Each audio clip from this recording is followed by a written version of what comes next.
حضرت معاذ بن جبل رضی اللہ عنہ سے منقول ہے کہ رسول اللہ صلی اللہ علیہ وسلم نے ان کا ہاتھ پکڑا اور فرمایا، اے معاذ، قسم اللہ کی مجھے تم سے محبت ہے۔ پھر فرمایا، اے معاذ، میں تمہیں وصیت کرتا ہوں کہ کسی نماز کے بعد یہ دعا ہرگز ترک نہ کرنا، اللہم اعنی علی ذکرک و شکرک و حسن عبادتک۔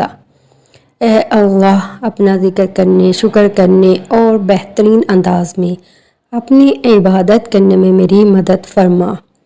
چنانچہ معاذ رضی اللہ عنہ نے وصیت اپنے شاگرد ثنابی کو کی اور پھر ثنابی نے یہ وصیت اپنے شاگرد عبد الرحمن کو کی۔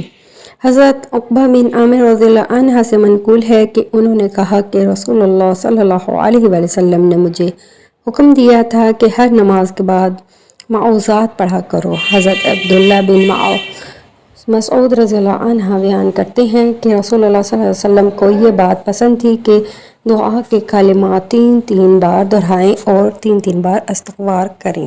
سنن ابی داؤد 1522